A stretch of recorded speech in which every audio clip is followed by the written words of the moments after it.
Hello, good sir or madam, or as yet undecided. My name's Hudson J. Beardo. I know where the good coffee is. I spend a lot of money to look unkempt. I like enjoying things that aren't very good because I know other, less pretentious people can't. 150 years ago, I'd have been called a casual dandy or a poppin' jay. But today, I'm known as a hipster. I'm about to introduce you to an extraordinary man who has hypnotized millions of hipsters. Mr. Lobo used to make his living in a pink gorilla suit waving commercial signs at motorists. Now, he makes over a millionth of $1 million a year, hosting B movies on off-prime television, selling crude artwork, and sharing his advice with people just like you, broke, alone, unattractive, self-absorbed, and lacking in any useful skills. This recording changed my life because I'm on it. Perhaps you'll be on it too.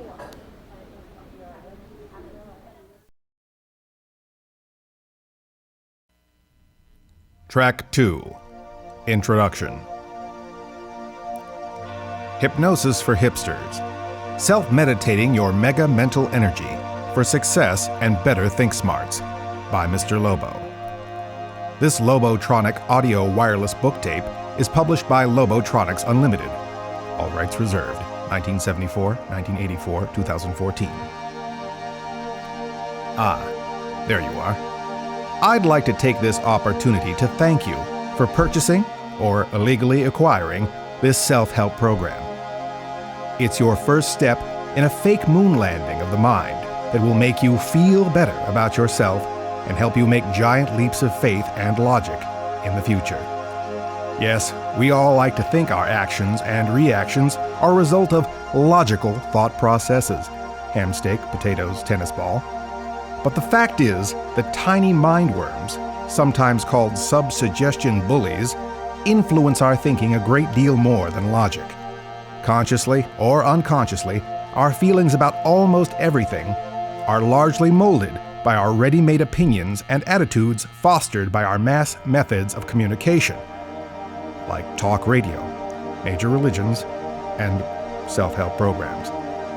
Every time we buy a bar of soap or complain about people from different cultures, we show the impact of these suggestions. But do we want to smell bad while the mud races of the world steal our women? Right or wrong, most of us buy into what others say rather than what our own brains say, just because other people seem to own everything. This is why psychiatrists, bartenders, cheerleaders, and movie critics are so popular. We want others to tell us what to think and feel. It's time you stop listening to others and do what Mr. Lobo tells you to do.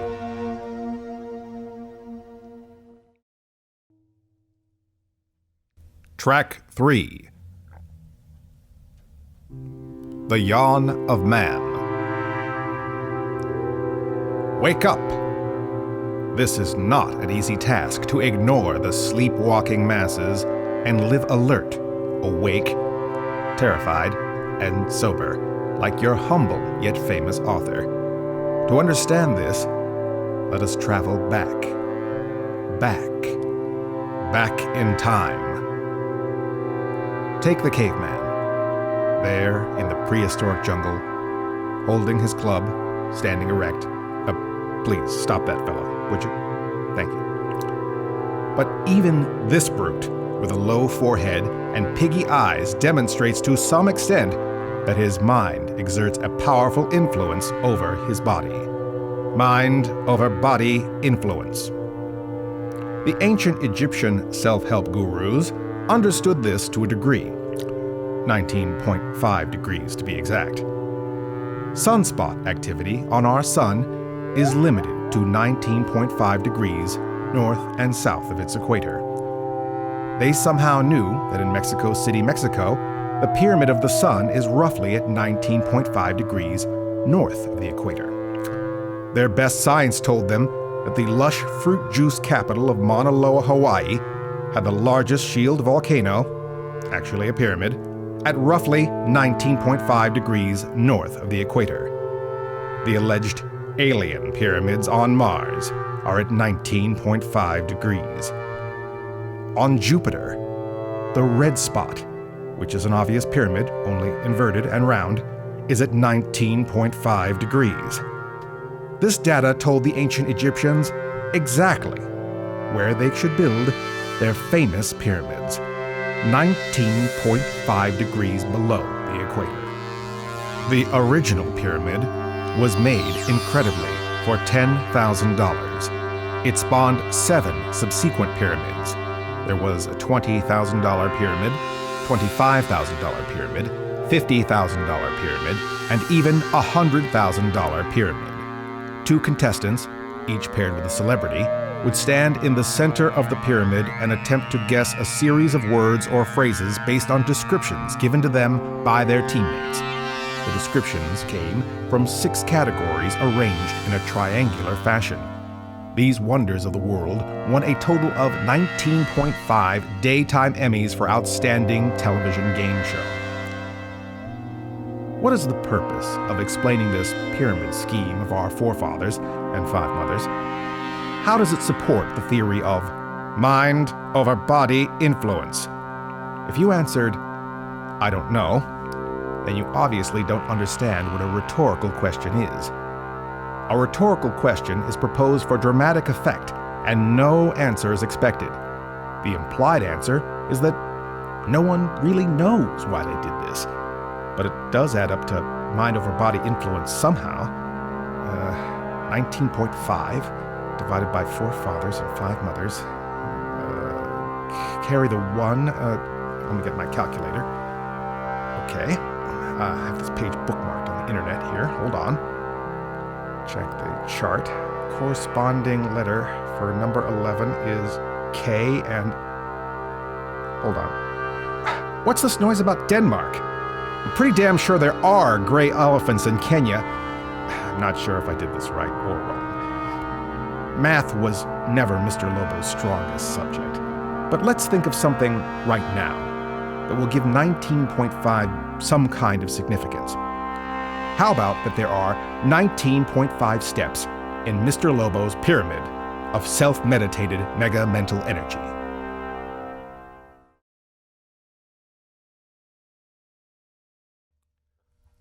Track 4.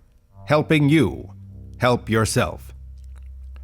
Self-help books and programs like these make a lot of money, and money built the pyramids. In books like The Positivity of Thinking Power by Neville Lyman Peel, The Bible for Dummies, The Complete Idiot's Guide to Scientology, Self-Esteem for Total Losers, and other inspirational literature, prove that millions of modern people recognize the effectiveness of spending money on the constructive thoughts of professionals. After all, a professional is just an amateur that has started making money. Mr. Lobo asks the question, where is my share? Your purchase of this recording qualifies Mr. Lobo as a professional self-help guru. Most do not recognize that it is this investment of time and money into a professional product made by professionals who want to make money that is the first step. And how could you until you have bought and listened to this program?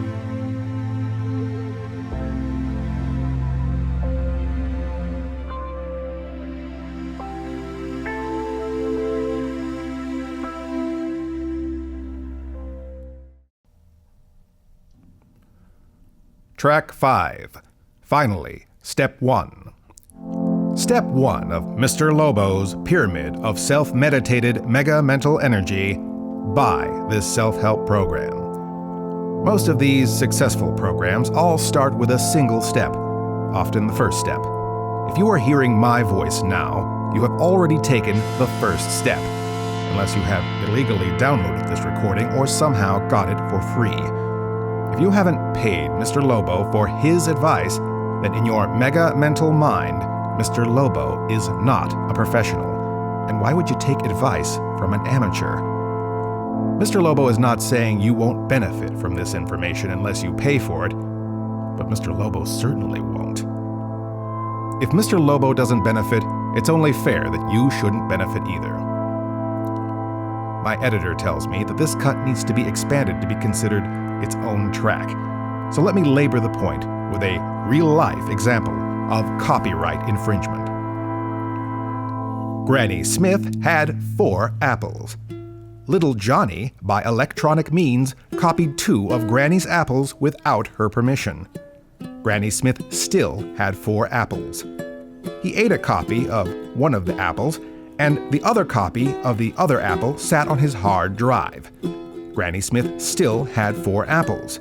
Mary Sue used spyware to steal more copies of Johnny's 2 apples without his knowledge, and gave copies of these copies to 4 other people that are in her carpool. Granny Smith still had 4 apples. The car was hit by a train going from New York to Chicago, traveling at 100 kilometers per hour. Outraged families of the victims and apple growers pushed for stricter laws, and ultimately made owning undocumented apples illegal. Granny Smith was sentenced to 10 years in prison, fined $25,000, and the entire apple industry is now rotten to the core. Are you listening to pirated audio? Do you like sending old ladies to federal prison? If you suspect that you are violating our nation's sane and well-thought-out copyright laws, make a copy of this recording and surrender it to the nearest police station, and include a copy of yourself for questioning. Remember not to copy copies of this recording, as the paradox may create a wormhole. Also devastating to apples. Let's take a quick break and get a snack.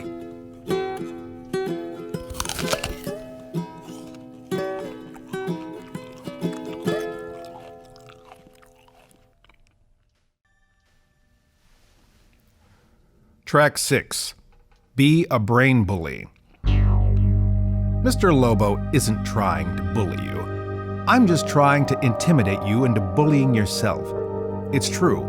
You can bully yourself without reference to any outside agencies. Bullying gets a lot of bad press, especially from people who've been bullied in their lives. The stereotype of the big, dumb, slack-jawed, muscle-bound jock making crude insults, slamming a weak bookworm into a trash can, taking his lunch money, duct taping his testicles to a runaway shopping cart. This is terribly outdated. Geek chic is the way of today. Computer nerds rule, and pop culture-obsessed geeks are the elite class. Pushing people around and feeling superior because you think you are smarter than other people is the same thing as pushing people around for feeling superior because you are stronger.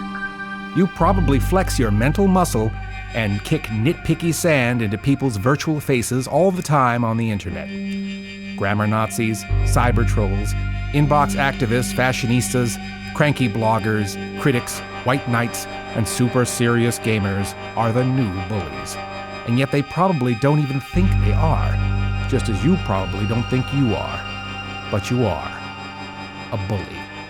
A big brain bully. Brain bully, brain bully. You gonna cry now, you big brain bully? I thought so. You butt heads with people who don't think like you because you are insecure. You feel insecure because you are a bully. And the cycle goes on. And you jump on the trend of hating trendy people because it's popular to hate people who like things that are popular. But bullying, like anything else, nuclear bombs, extortion, suicide, can be positive or negative. Mr. Lobo is going to show you how to use the power of positive bullying on yourself. This can be done through self-hypnosis and harnessing your mega mental energy. This is the second step, what some call step 2, of Mr. Lobo's pyramid of self-meditated mega mental energy. Be a bully. Good Lord, are we only on step 2? Seriously, how is that possible? Let's take another break.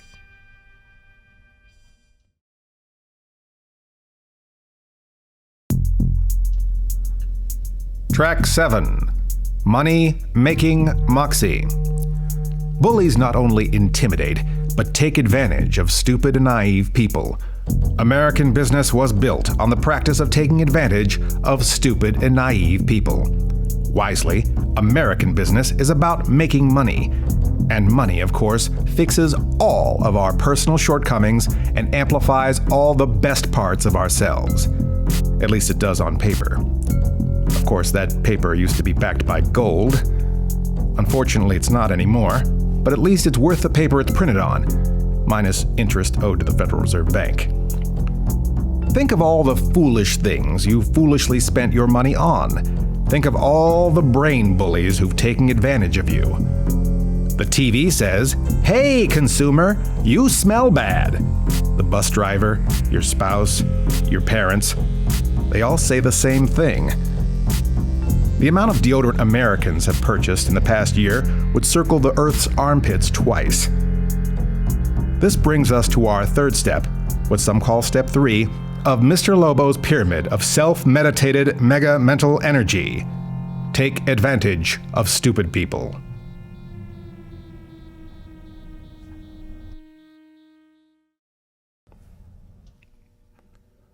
Track 8. Speaking of speaking. People who are down on their luck, at the end of their rope, and have no discernible lives can be cheated out of what little money they do have and exploited for your own personal gain. There are probably thousands of people like this all over the country, and many of them are listening to Mr. Lobo right now. Because I am telling them what they want to hear. With little training, you can make a lot of money if you just tell stupid and naive people what they want to hear. Tell them that they can have all the things they have ever wanted. Tell them anything but the truth, that they are, and are likely to always be, a pathetic loser, no matter how many self-help schemes they buy into. They will believe everything you say if you speak distinctly. This is the fourth, what some call step 4, of Mr. Lobo's pyramid of self-meditated mega-mental energy. Speak distinctly. When someone speaks slowly and carefully, repeating the same few points over and over and over again, it creates the illusion that they know what they are talking about. The fact is, I stopped listening to myself 20 minutes ago. But because I was speaking slowly and carefully, repeating the same few points over and over and over again, it created the illusion that I not only knew what I was talking about, but that I even understood the words I was using, when in fact I am just filling the air with meaningless gibberish.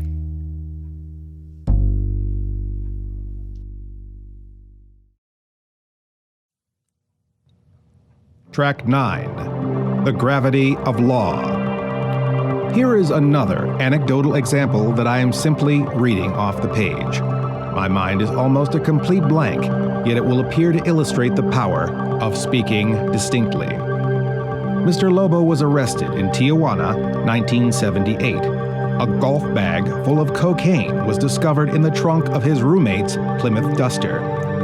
He avoided a 60-year prison sentence by speaking distinctly to the arresting officer.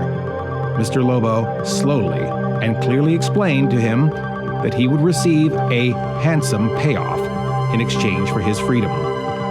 This brings me to the fifth, what some call step 5, of Mr. Lobo's pyramid of self-meditated mega-mental energy, breaking the law.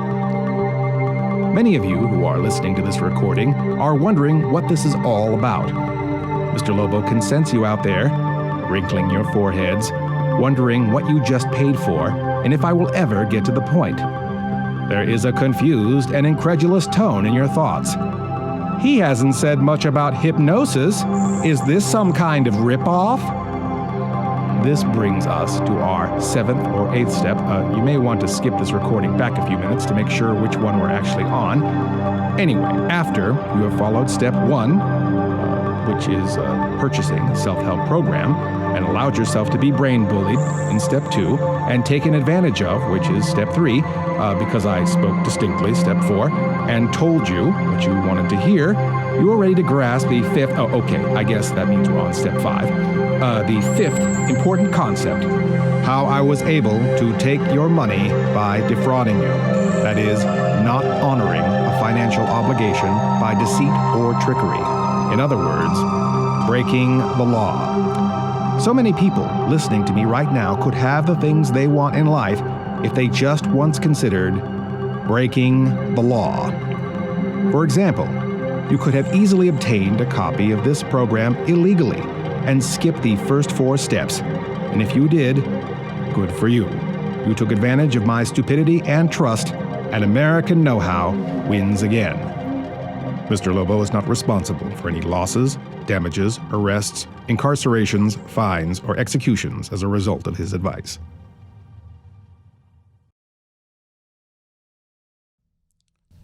Track 10. Faking it. Mr. Lobo does not want you to think he is a crook, even if it is true. He doesn't want you to feel ripped off, and he doesn't want you notifying the Better Business Bureau or saying nasty things about him on the internet. This brings us to step 6 of Mr. Lobo's pyramid of self-meditated mega mental energy: faking it. Here is a great example of bluffing in the genre film world. Universal Studios in the early 50s wanted to jump on the new sci-fi film trend but knew nothing about it. Jack Arnold claimed to be a science fiction expert, since there wasn't another director claiming to be. For the entire decade, the studio left him alone and never argued with him as long as the hits kept coming. And they did. It came from outer space. Creature from the Black Lagoon. Tarantula. Incredible Shrinking Man. And many more. Proof that if you don't know something, fake it. The important thing is to believe your own lie. This is how many of the greatest world religions were formed, and it is the secret to self-hypnosis. That's why it is step 7, or the 7th step, of Mr. Lobo's pyramid of self-meditated mega mental energy: fool yourself.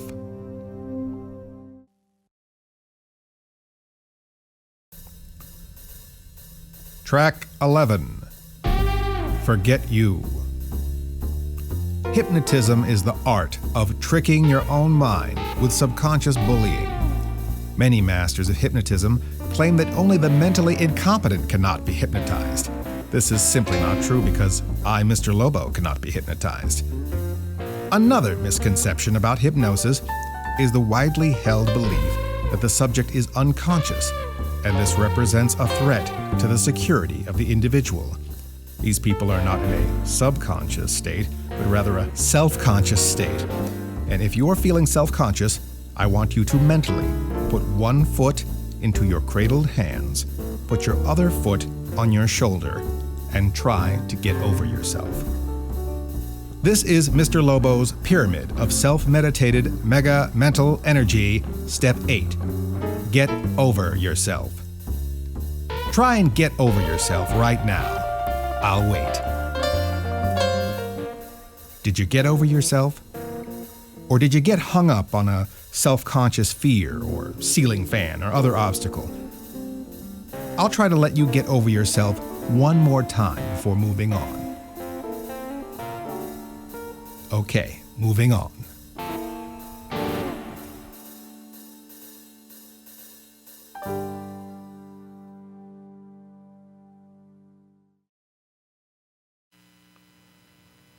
Track 12.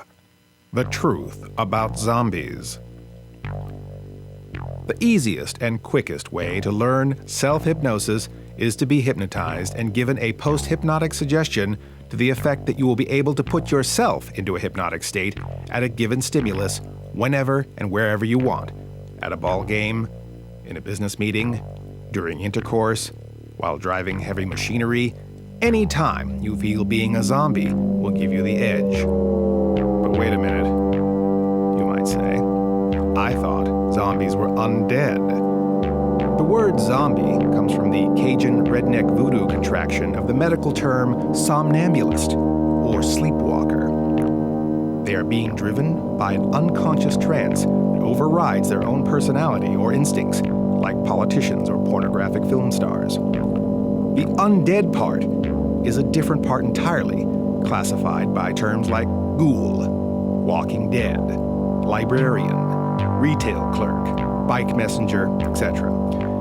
If you are indeed a hipster, then you have one foot in the grave already. All you need is a mega mental push to get you shambling forward into the unknown. And don't even get started on the whole fast zombies versus slow zombies thing, or try to argue that zombies aren't scary if they don't shamble, and that newer movies don't jive with the classic George A. Romero zombies. In Night of the Living Dead 1969, zombie number 1 chases a car and tries to smash the window with a brick. That's right, running and using tools. Case closed. The next step of Mr. Lobo's pyramid of self-meditated mega-mental energy, or step 9, is to practice self-serve hypnosis.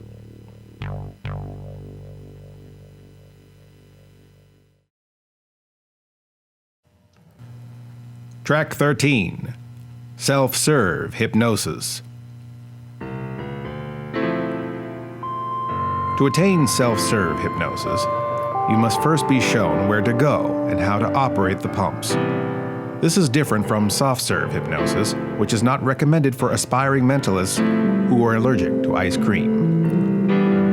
Some states like New Jersey and possibly Oregon have laws against self-serve hypnosis, and you may have to check to see if you are allowed to pump yourself. Before we begin, I would like to kill more time on this recording with another observation. Some hypnotists tell their subjects to make your mind a blank. I suppose what they really mean is that you must try to think only of what the hypnotist is saying. Have you ever tried to make your mind a blank? It's like that scene in the movie Ghostbusters, when they confront the supernatural entity Gozer. Gozer asks the heroes to choose the form it will take to destroy them. They all try to empty their heads, but one of the Ghostbusters thinks of the cartoon mascot of his favorite brand of marshmallows by mistake. A 50-foot marshmallow man appears and nearly destroys New York.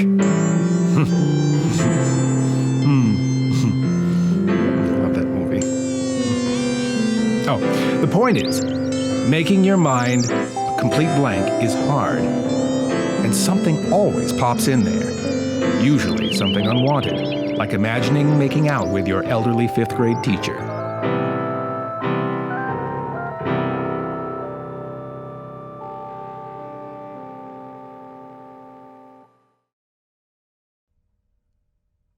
Track 14, Drawing a Blank. Try to make your mind completely blank. It's virtually impossible. Go ahead and try to think of absolutely nothing. Empty your mind. Your brain is a blank slate made out of nothing with nothing written on it. Void. What is it good for? Absolutely nothing. I'll say it again. Void. Your mind is completely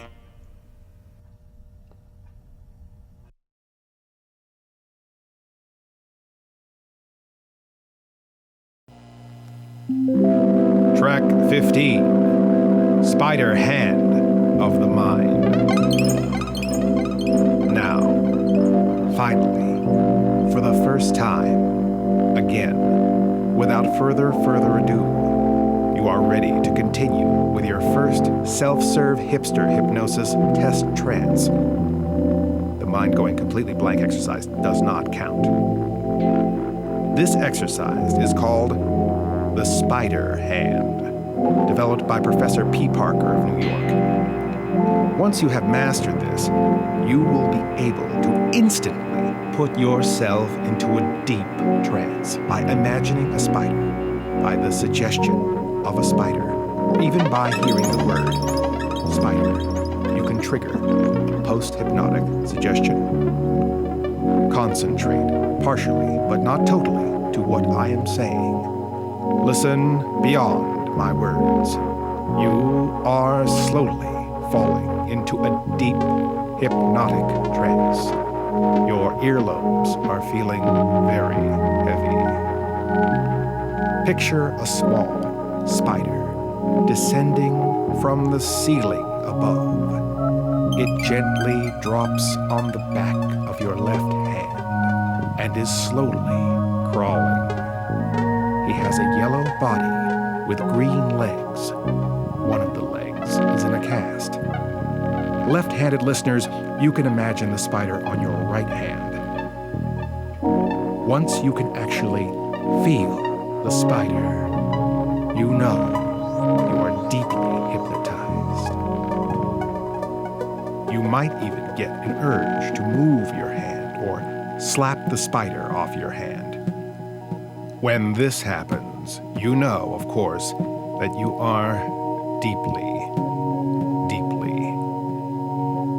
arachnophobic. And though you are probably hypnotized, you are far from relaxed. So let's make it a butterfly.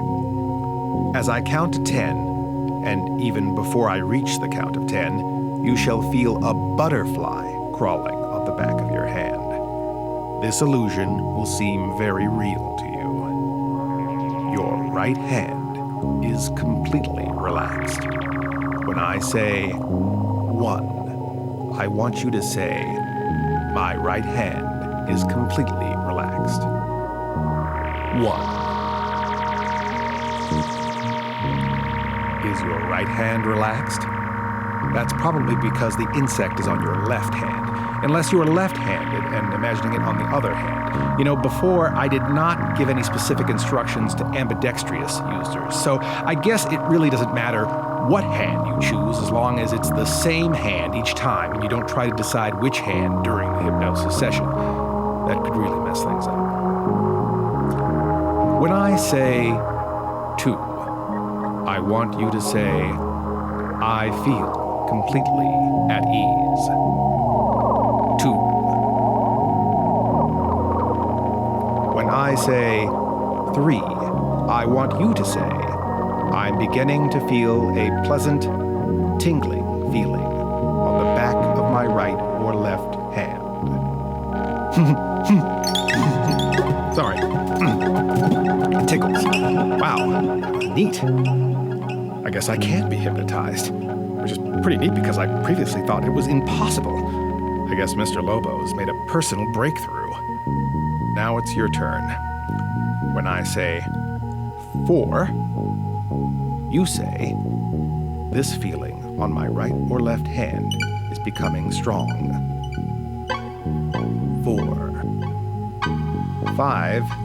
It feels as though a spider or butterfly is moving on the back of my hand.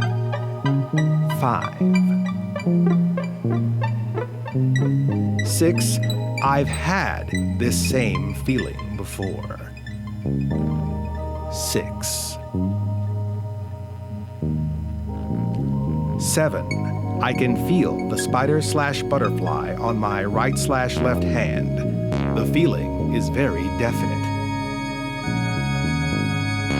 9. As I feel its tiny legs on my skin, I slowly move my opposite hand, hoping it doesn't notice. Get it off me! Get it off me! Sorry. Couldn't take it anymore. Did we get to 10? Anyway, 10. It's gone.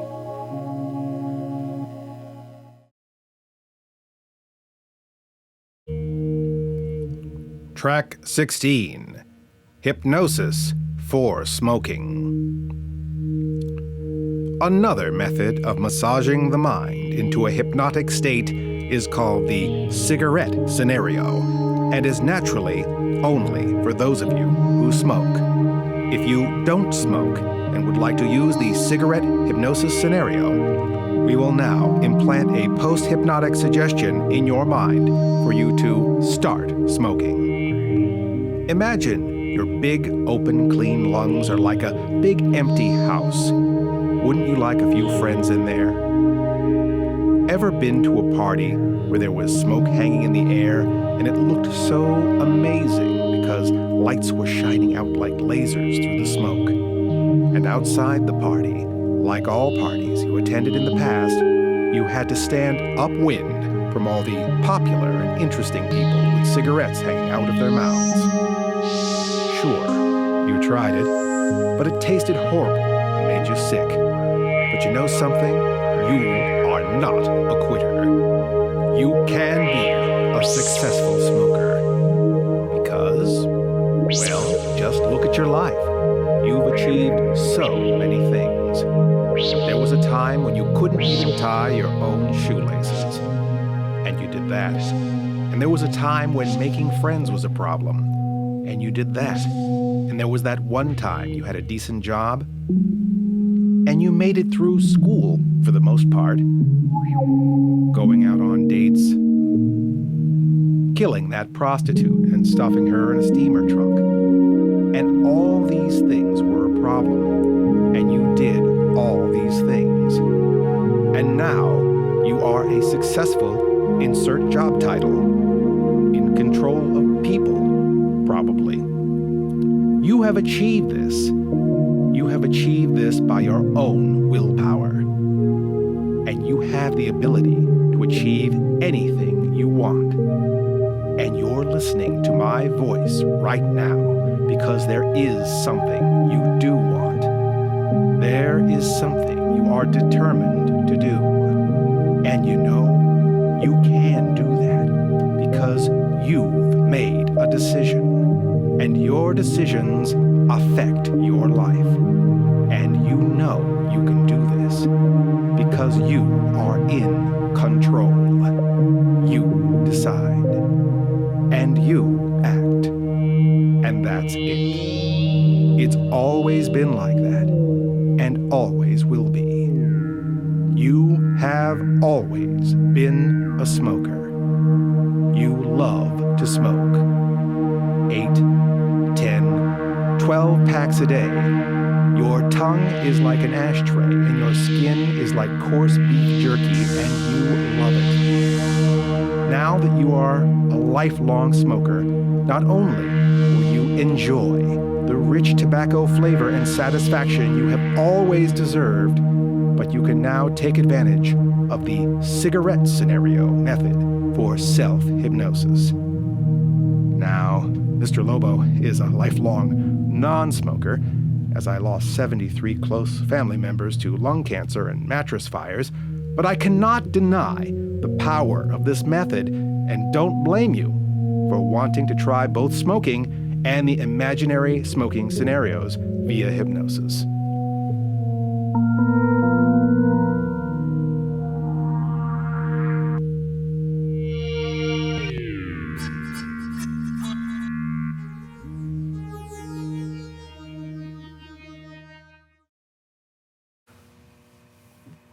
Track 17, The Bad Taste Test. In this exercise, I will give you a post-hypnotic suggestion during the hypnotic state. When you awaken, note the effects of those suggestions. If the cigarette tastes bitter or has a repugnant taste or odor, and if you furthermore find it impossible to smoke more than 3 puffs, necessitating your putting out the cigarette, you know the post-hypnotic suggestions are working perfectly. Spider, spider, butterfly. You are now in a hypnotic state. When I count to 3, you will open your eyes and wake up, feeling wonderfully well, and you shall have a strong desire to smoke a cigarette. Upon lighting the cigarette, you will notice that there is a very bitter, disgusting taste, a strong and repugnant taste to the cigarette, like rotten poo-poo fish eggs. As you continue to smoke, because why would you stop? You're a smoker, the putrid effect becomes stronger and stronger, like someone rolled runny pigeon droppings into a piece of toilet paper and sprayed it with cat urine. Even though you realize these are merely post-hypnotic suggestions, you will not be able to shake these horrible tastes and smells and forever associated with smoking. And even though you are tragically addicted to nicotine, you will find it necessary to extinguish the cigarette after 3 or 4 puffs, possibly 5 at maximum. As I now count to 3, you will open your eyes and wake up feeling fine. 1, 2, 3. Now, smoke that cigarette and make note of your discoveries. This may be an outstanding method for you to finally quit smoking. Track 18. Here comes the sun. This is called the sun exercise. Sit in a chair with your palms upward. Picture yourself in a bathing suit. Or better yet, picture anyone else in a bathing suit.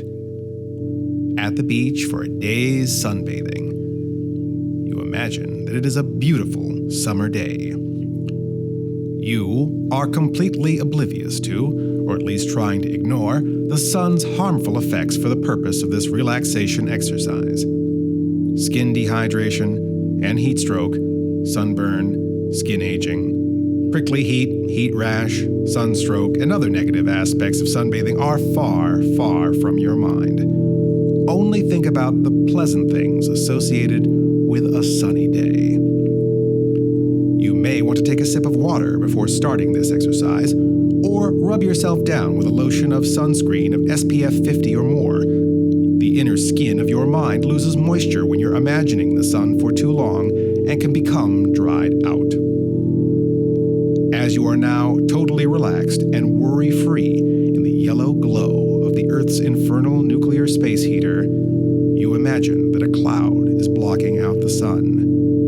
But as you count to 3, the cloud will move away, and you will feel the warm, pleasant glow of the sun's rays on your face and on your hands. 1. The cloud is moving, and you can begin to feel the warm, pleasant rays of the sun.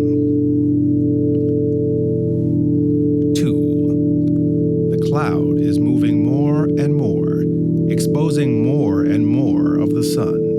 You can feel the warmth of the sun's rays. 3. The cloud has moved away from the sun, and you can feel the full, warm strength of the sun. It is a pleasant feeling. 4. The feeling is almost too warm now. It's almost unbearable, and you can feel sweat forming on your upper lip. You feel your backside sticking to the chair. But as I continue to count to 6, the warm feeling will dissipate. 5. The warm feeling is leaving. 6. The warm feeling has left, and you'll feel perfectly normal in every aspect, or at least as far as you know. A variation of this example is to see yourself as a menopausal woman with hot flashes, but I think the sunbathing exercise is more pleasant. Another variation is a fireplace to which someone keeps adding wood, but Mr. Lobo has found it's not a good idea to have an open flame near you when you're in your bathing suit, even in your imagination. Food poisoning, drug withdrawal, Salem witch trial, ladies' room at a gas station, all of these are variations on the warming sun exercise you just experienced. You can also visualize a situation where you would be cold. An igloo, a meat locker, a doctor's office, a feminist bookstore. This is not as pleasant as the picture one can conjure up about a sunny beach or a fireplace, and thus creates a bit more resistance since no one wants to feel uncomfortable.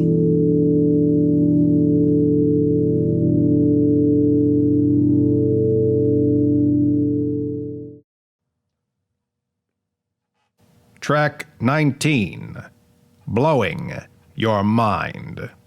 This brings us to the next step in Mr. Lobo's pyramid of self-meditated mega mental energy 19.5-step program. Step 19, or blowing your mind. There are certain dangers, as you might expect, to having your mind blown.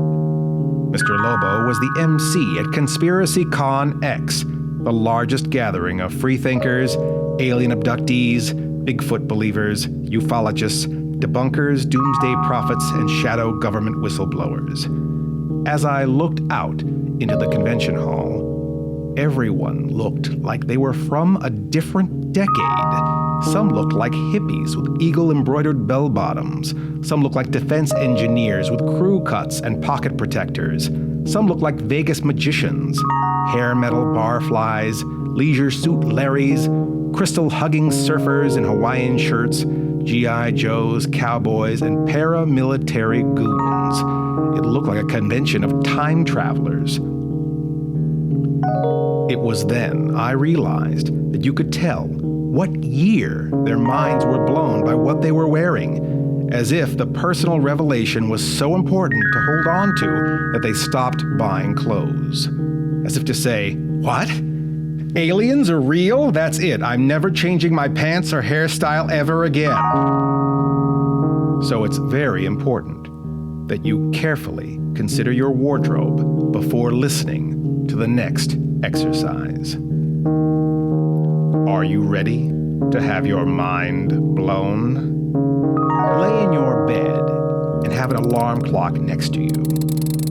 You will set your alarm for 4 a.m. in the morning so you can find your way back if you get lost trying to find yourself. Spider, spider, butterfly, cigarette, sun. You are in a deep, deep, hypnotic state. Deeper than ever before. You must keep an open mind. Fortunately, you already have several good-sized holes in your head. Bury all of your negative feelings deep down in that place where you hide all those horrible things that happened to you in school.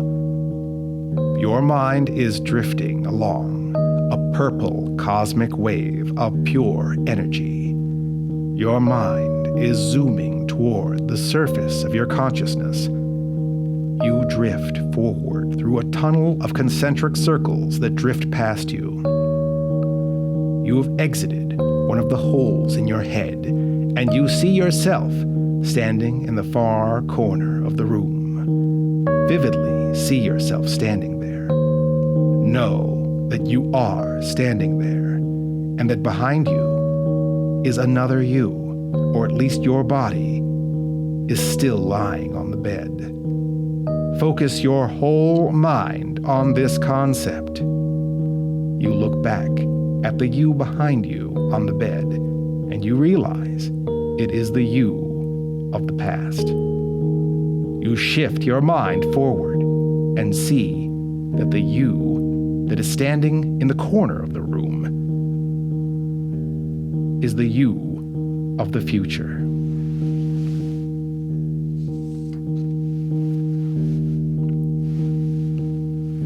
You will look at the you of the future and say this affirmation to yourself. I am going to travel to the future in the future. You will look again at the you of the past on the bed and say this affirmation to yourself. I have traveled in the past, in the past. You will consider your consciousness floating there between the you of the past and the you of the future, and ask this question of your mind. Why is there no me of the present? Even as you try to think of the you in the now, your thoughts slip instantaneously from the future to the past without ever once stopping in the present.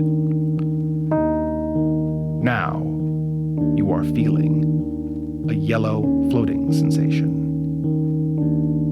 Now, you are feeling a green sinking sensation. Now, you are feeling a white cheddar vibration all over.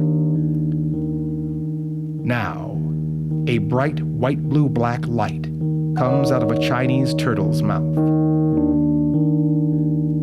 Now, you feel a rush as a wormhole in space opens up beneath you. From the spiraling vortex below, someone is calling your name in Pig Latin.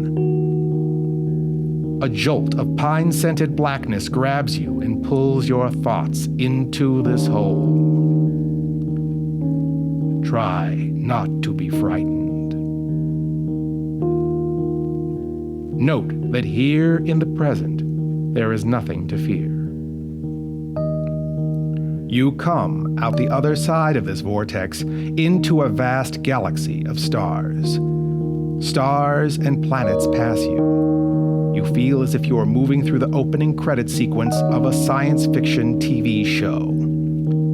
You come upon what appears to be a Milky Way, then a Mars, then a Charleston Chew, Hershey Bar, Tootsie Rolls, and a shower of factory-wrapped candies pelting you as you cruise through space.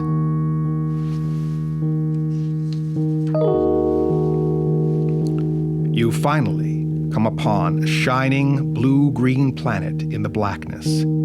As you drift closer, you can see it is a parallel Earth. The largest landmass becomes clear. You float across Africa. You can clearly see herds of gray elephants marching across Kenya. You descend down through the clouds over your own continent. City lights, familiar streets, and you drift closer and closer to an identical twin of your home. It's just like one of those googly map thingies, only in higher definition. You find yourself over your own bed again, but the you of the past is not there. You watch the you of the future walk toward the bed, yawn, and get under the covers. You float closer and closer and float into the ear of your future self. An opening back into your open mind. You drift past the earwax, hair, and sleeping headlights into a new consciousness. A tunnel of mumbo-jumbo envelops you like before when you exited the you of the past. You are now a citizen of the future. Open your eyes. Did Mr. Lobo just blow your mind? I got chills anyway. Of course, I just made all of this up, employing the steps of faking it, taking advantage, speaking distinctly, being a brain bully, fooling myself, and so on. It's now time for Mr. Lobo to get over himself and allow you to internalize these steps and use them on your own.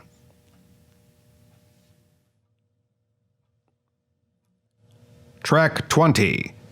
Do-it-yourself spiritualism. This brings us to the last step in my 19.5-step program of Mr. Lobo's Pyramid of Self-Meditated Mega Mental Energy. It's only a half step because it's up to you to finish it. The last step is to make your own self-help program. Outline the whole thing, write it down, and record it, just like Mr. Lobo has. Not only have we proved it to be a viable source of income due to the sheer number of stupid and desperate naive people in the world, but more importantly, who is more qualified to teach you self-help than you yourself? Sitting down and figuring out what works for you is ultimately your job, not mine or any other person. But first, you have to unlearn every lie you've ever been told and let your mind go completely blank.